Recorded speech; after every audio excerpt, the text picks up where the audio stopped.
parte caiu à beira do caminho, foi pisada e as aves do céu a comeram. Outra parte caiu sobre a pedra e, tendo crescido, secou por falta de umidade.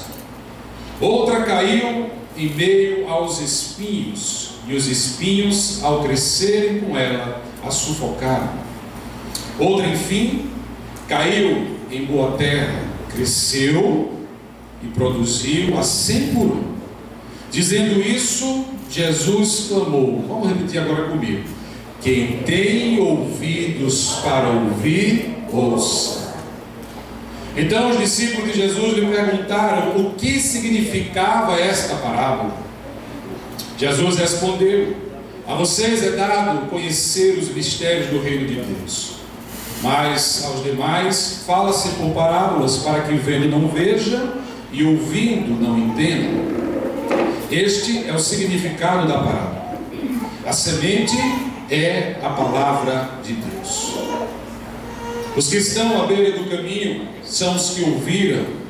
Depois vem o diabo e tira-lhes a palavra do coração, para não acontecer que, crendo, sejam salvos.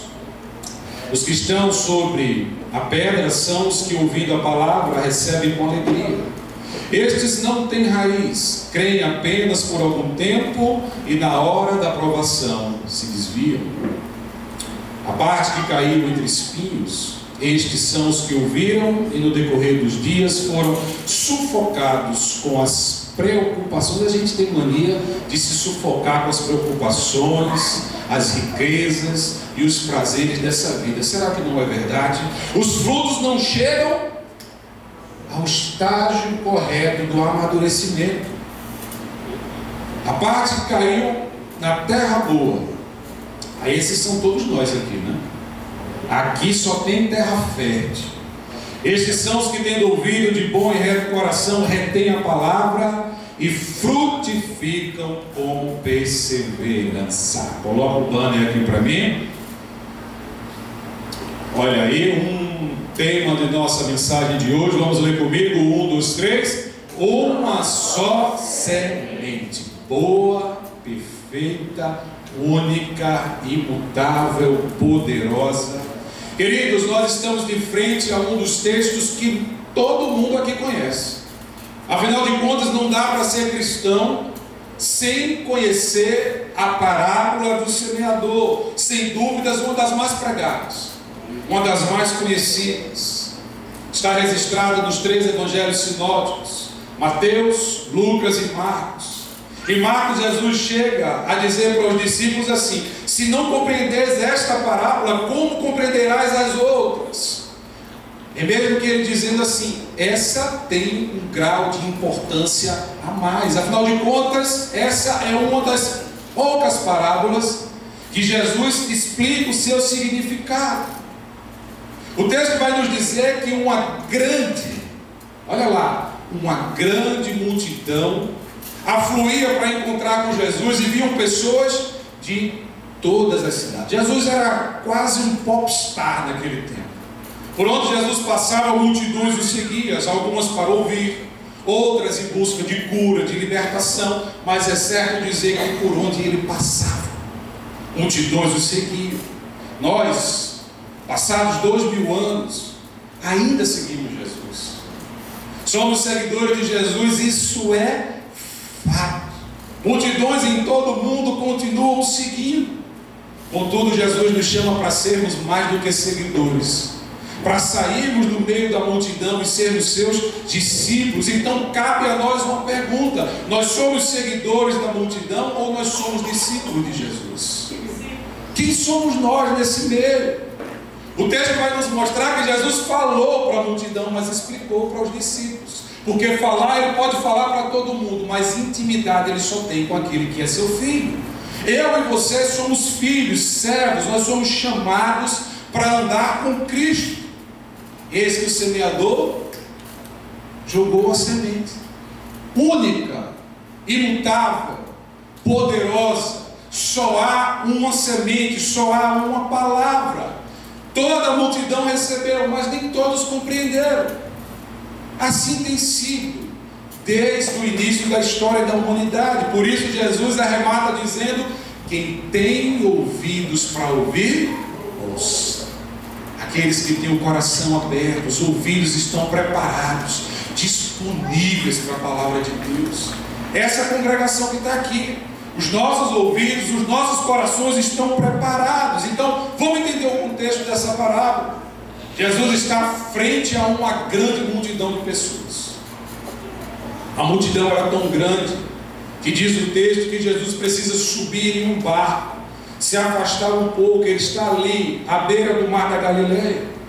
Jesus gostava de ensinar ali por um motivo especial.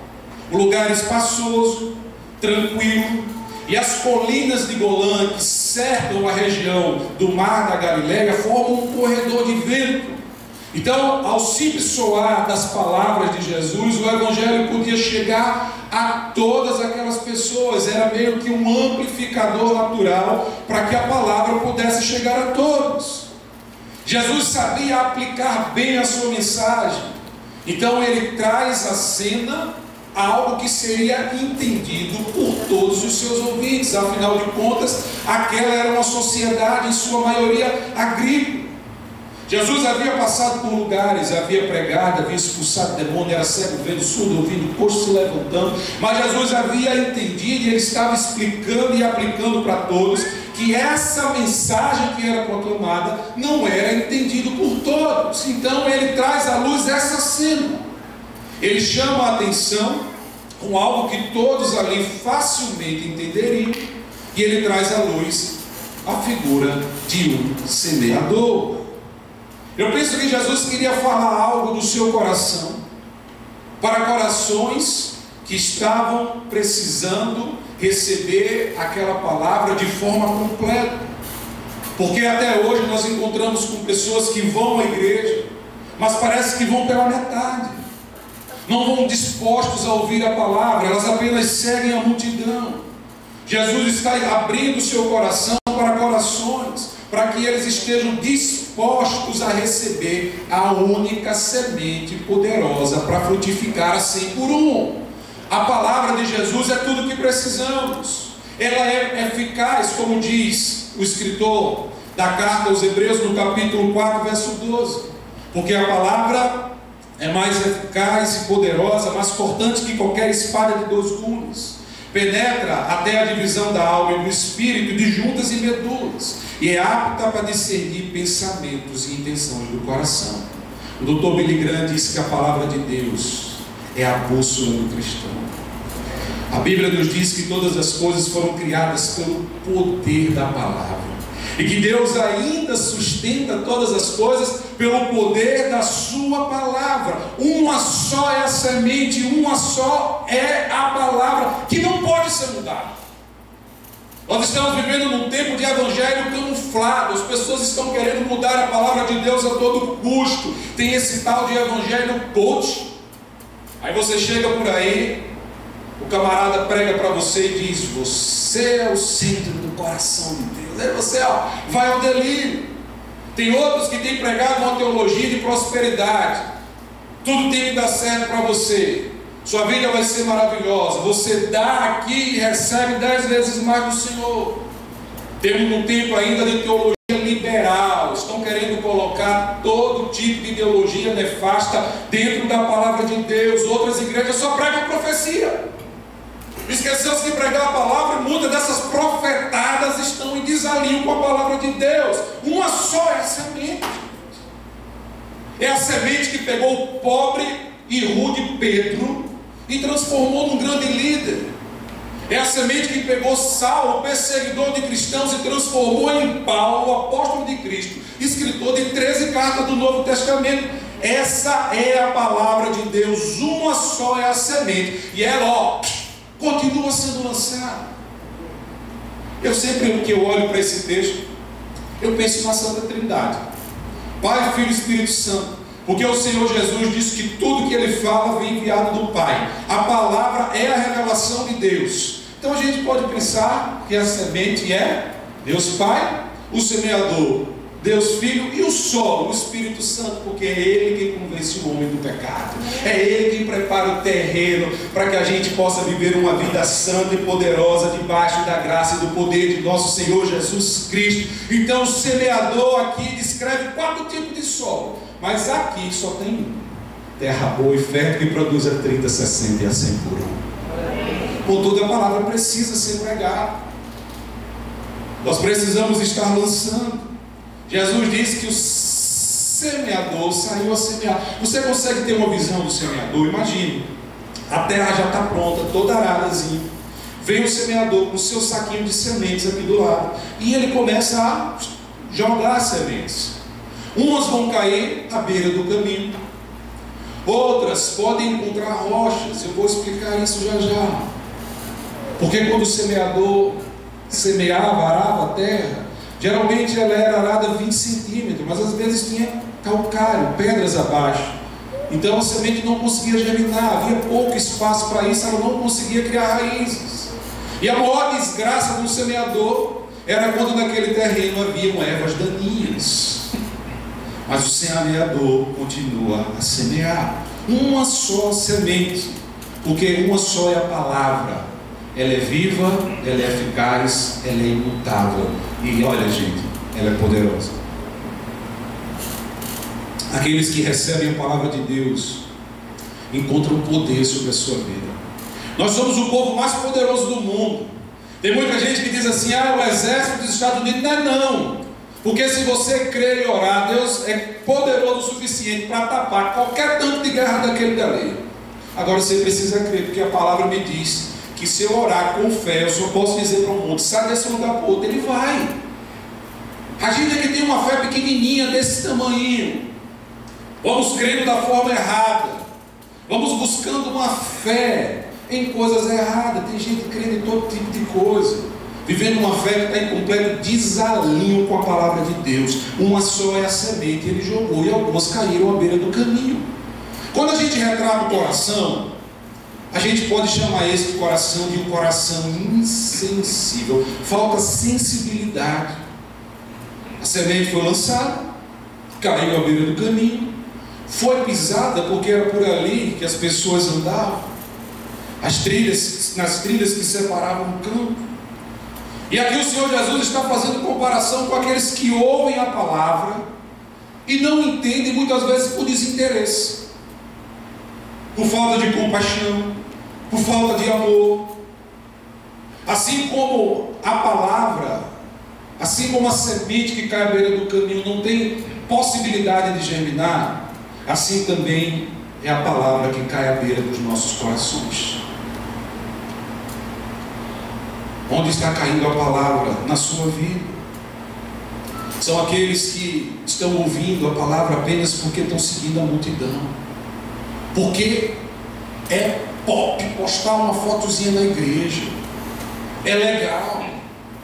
Eu estou indo porque o meu amigo está indo, eu estou indo porque a minha mãe está indo, eu estou indo porque a minha namorada está indo, eu estou frequentando aquele lugar por outros interesses, não é para ouvir a verdade da palavra. Enquanto a palavra é pregada, Satanás vai e arranca do seu coração, ela não cria raízes. Esse é um coração insensível, não há interesse,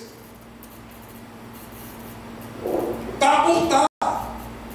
É o coração inquieto, o coração perturbado, o coração que já se acostumou com o vai e vem da vida. É um coração que não para pensar nas coisas de Deus.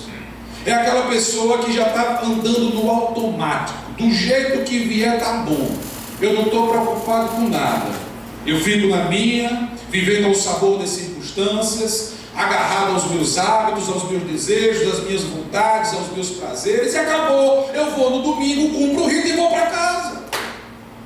De nada serve. Eu não vivo aqui essa palavra no meu dia a dia. Um coração insensível, ele ouve, mas lhe falta entendimento espiritual, discernimento. Ele vai à igreja, mas não adora. Vai à igreja, mas não presta atenção no sermão. Vai à igreja só para encontrar pessoas seguindo a multidão. Satanás é especialista em roubar a semente de corações assim. É como aquelas pessoas que muitas vezes vão para o culto e falam assim: o sermão todo aqui, no celular. E liga o celular, Deus não manda o WhatsApp. Deus está falando ao seu coração nessa noite. Deus está dizendo para essa igreja, para cada um de nós, para mim, para você. Eu sempre digo isso aqui, porque se engana o pregador que acha que tem que pregar para os outros, eu tenho que pregar para ele mesmo. Para pregar para vocês, eu preciso pregar para mim. Então Deus está nos dizendo nessa noite, é tempo de nós olharmos como anda o terreno do nosso coração, para que a palavra dele dê frutos. Eu falo muito dessa igreja, essa igreja tem algo sobrenatural acontecendo. Nós temos 8 meses de igreja aberta aqui nessa cidade, e olha aí o que a gente tem vivendo aqui. Mas de nada adiantará se nós nos formarmos numa multidão e não formos verdadeiros discípulos do Senhor. A mensagem é essa. Deus não está atrás de multidão, Ele está atrás de verdadeiros discípulos, de filhos reais, verdadeiros e leais à palavra, que vive a palavra não só no domingo, mas que vive no dia a dia da sua história, vive no trabalho, vive na faculdade, vive na escola, vive na roda de amigos, vive com sua esposa, com seu marido, vive com seus filhos. Não faz distinção. Ser cristão é ser cristão em todo momento. Mas há uma só palavra sendo lançada, e por vezes ela cai em solo rochoso. Quando a gente fala de coração, a gente pode pensar nesse aí como um coração superficial, porque não quer dizer que o semeador pegou a semente e jogou no meio da pedra. Não é isso, isso é impossível. Como eu já disse aqui, o terreno era arado, mas por vezes ainda havia uma camada de calcário abaixo que não era visto. Isso era o terror do fazendeiro, porque ali ele sabia que aquela planta não iria germinar, não iria dar frutos. A semente é plantada, ela até floresce, ela cresce um pouquinho, mas ela logo seca, não tem umidade, não tem espaço, as raízes não conseguem criar profundidade. O texto nos diz que ele imediatamente aceita, ele faz uma festa, ele se alegra com a palavra. Você já viu gente assim? Vem para o culto uma vez, aí sai com você, que rapaz, agora você é crente, é bom demais. O pastor estava falando desse Jesus, esse Jesus é maravilhoso, né? Eu agora vou entregar a minha vida a Jesus. Tem aquelas igrejas que fazem aquele apelo e fica, quem aceitou o Senhor, vem aqui para frente. Aí o camarada vem, fazendo aquela festa toda, a pregação do pastor foi maravilhosa, eu me converti. Mas quando nasceu o sol da adversidade, acabou, esqueceu. Na segunda-feira, basta receber uma demissão do trabalho, acabou Jesus. Não tem raiz, não tem profundidade, não tem vida. São apenas entusiastas, vivem pela emotividade. Esse não é o tipo de cristianismo que nós precisamos viver. Quando aparece o preço do discipulado, pula logo do barco, porque Jesus diz o que? Aquele que quer me seguir, tome a sua cruz e me siga. Ele encontra aquele jovem que diz, mestre, o que é que eu faço para receber a vida eterna? Ele diz, vende tudo que tu tem, dá aos pobres, tu vem me seguir. É pesado o negócio, é difícil, não é fácil não. Jesus reivindica ser mais amado do que pai, mãe, mulher, filho, irmão, do que a própria vida. É assim o negócio. Ele diz que quem não renuncia a tudo que tem não está pronto para ser seu discípulo. Aí tem gente que diz assim, eu até gostei desse negócio de cristianismo, mas não dá para mim não. Parece que o negócio é bom, esse negócio de salvação pela graça, disseram que era de graça, mas eu tenho que pagar um preço. Eu vou mudar de vida, eu vou deixar meus pecadinhos de estimação, os meus grupinhos de WhatsApp que passam o dia todo dia me mandando tudo que é pornografia. Eu vou ter que sair dessas coisas todas, pastor. Eu vou ter que largar aquelas amizades que eu sento na mesa lá, que fala todo tipo de besteira. Você não precisa largar, mas você pode ser sal e luz naquele lugar. A gente foi levantado para abençoar. Você entende isso? Como estão entendendo o que eu estou falando aqui nessa noite?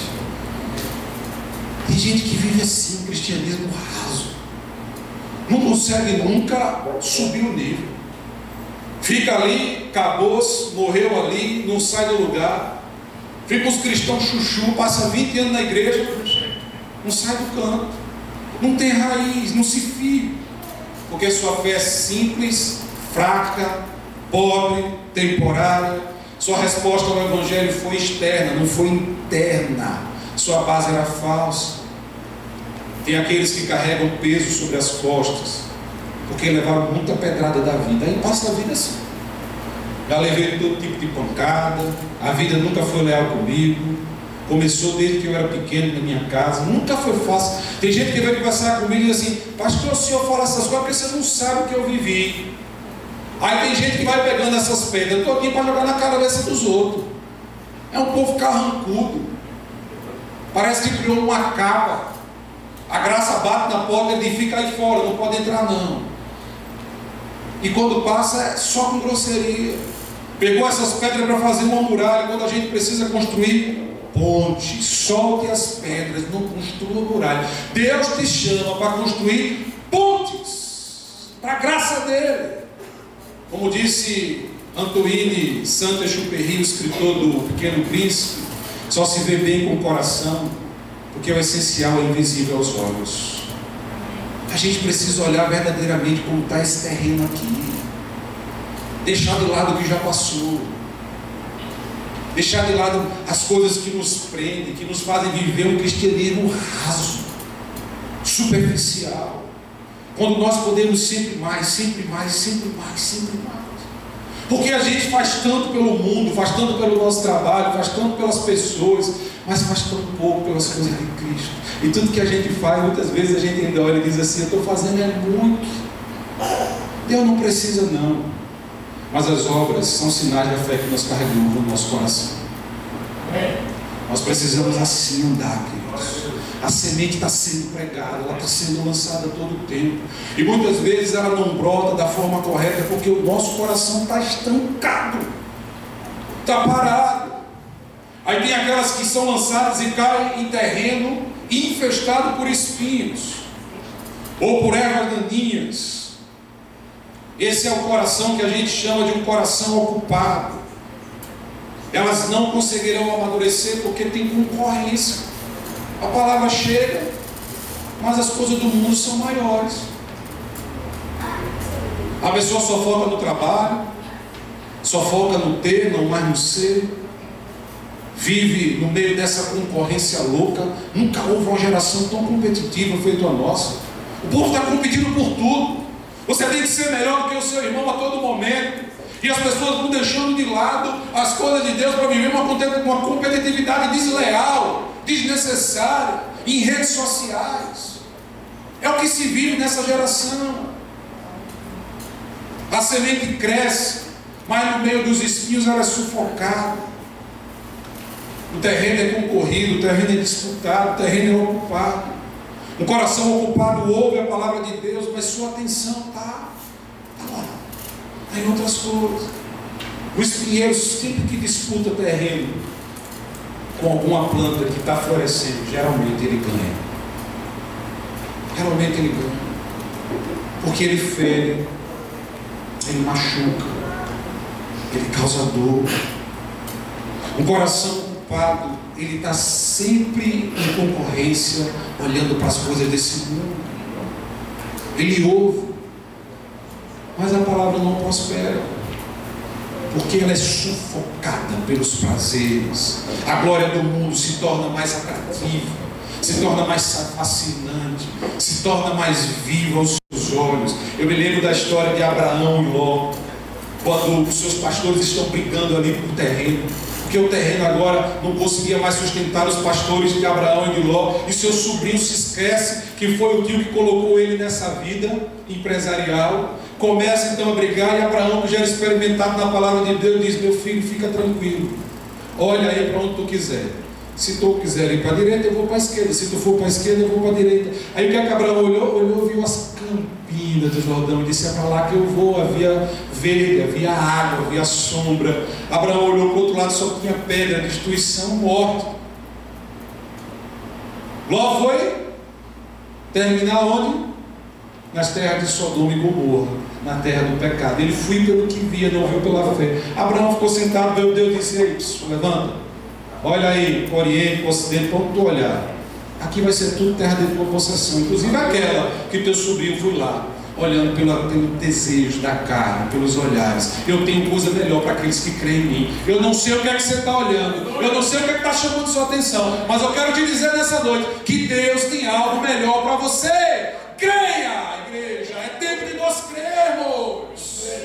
tempo de nós crermos com fidelidade na palavra. A gente tem andado encantado pelas belezas, pelos prazeres, pelas coisas desse mundinho, e tem deixado de lado viver debaixo da graça do Senhor, confiar nele. O amor não se vê com os olhos, mas com o coração. Deus não se vê com os olhos. Você não vê a Cristo, mas você crê e vê Ele aqui, ó, no nosso coração. É aqui que Ele habita. Não há outro lugar. Nós somos templo e morada do Espírito Santo. Há uma só semente sendo lançada, mas aqui ela encontrou corações frutíferos. É quando ela cai nesse coração, nesse terreno bom, puro, ela começa a dar frutos a 30, 60 e assim por um. Sabe o que isso me ensina? É que nós não vamos dar frutos de igual modo, não. Vamos dar um pouquinho, vamos dar um meiozinho, outros vão dar muito. Mas o importante é que aquele que está em Cristo floresce. É Ele mesmo que diz que aquele que está em mim, que não gera frutos, eu arranco.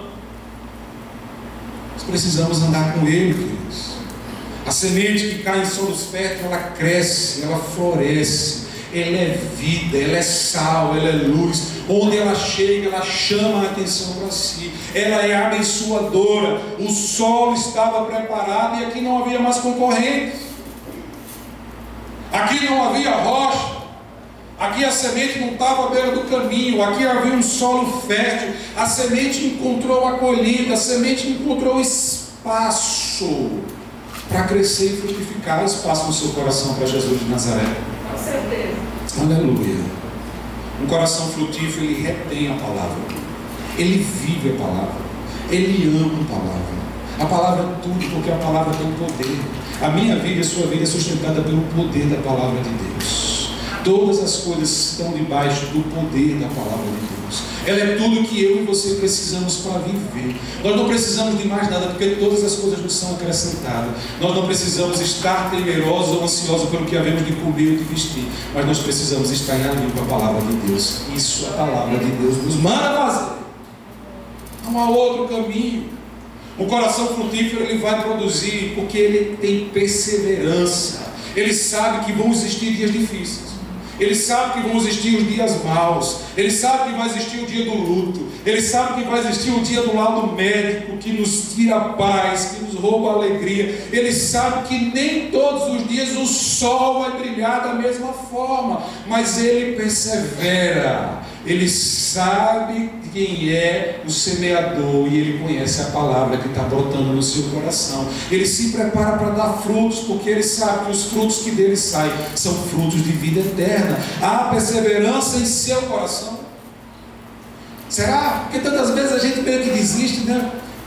Eu tenho encontrado com pessoas que vêm ao meu gabinete e dizem assim: pastor, eu estou pensando em desistir de tudo. Eu digo: por que? Pastor, as coisas estão tão difíceis para mim. Deus não me ama. Deus não olha para mim. As coisas estão dando certo com o meu irmão lá em casa que não faz nada. Mas para mim, que sou trabalhador, honesto, direito, parece que nada dá certo. Pastor, eu vou desistir desse negócio. Aí tem outro que diz assim: depois que eu vim para a igreja, o negócio virou bronca na minha vida. Estava tudo bem. Só foi aceitar Jesus que parece que o chicote começou a truar. Aquele que persevera não desiste. Eles sabem que ele confia. Sua casa está construída sobre a rocha. Vai vir o vento, vai vir o mar, vai bater com força, mas ela não vai cair. A sua vida, a minha vida precisa estar firmada nessa rocha eterna. Vão vir o dia das tentações, vão vir o dia da lembrança do passado, mas nós vamos perseverar. Pode vir o inimigo, aquele controle remotozinho, sabe aquele que ele tem, que volta lá para aquele lugar que você não queria lembrar, você diz assim: vai para lá, porque eu sei em quem eu creio. Amém. Sabemos em quem nós confiamos. Uma só é a semente, mas existem reações inversas. E o Senhor, durante toda essa semana, bradou em meu coração: filho, essa igreja está prosperando demais. Eu estou abençoando, eu estou tabernaculando naquele lugar. É por isso que tem vindo gente de todos os lugares da cidade para conhecer, para sentar. O povo está se apaixonando por aquele lugar. Mas eu não quero multidão, eu quero que você forme discípulos para mim.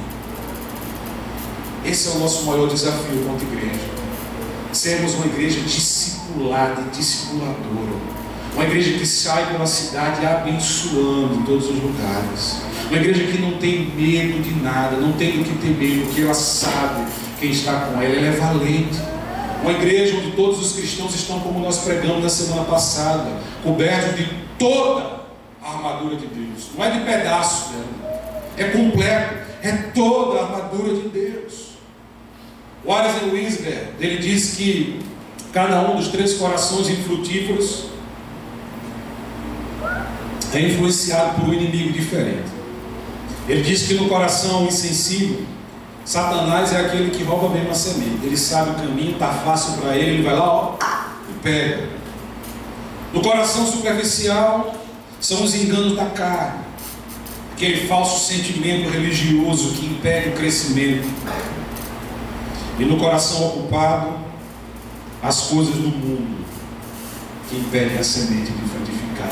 Tem inimigo para todo lado, não é fácil não, mas nós precisamos preparar o terreno do nosso coração. Os frutos são diferentes, as qualidades são diferentes, mas todo mundo tem que frutificar. Todos nós. Prepare o terreno do seu coração, prepare o terreno da sua vida. Não dê ouvido para as coisas desse mundo, abra-se para Jesus de Nazaré. Não dê ouvido para as notícias que têm acontecido, que têm saído por aí. Está no tempo de fake news. Foca a tua vida na palavra. Não dá ouvido a qualquer pessoa. Quer gerar frutos? Quem quer gerar frutos aqui? Vou perguntar de novo. Quem quer gerar frutos aqui? Feche os seus olhos, nós vamos orar pela sua vida.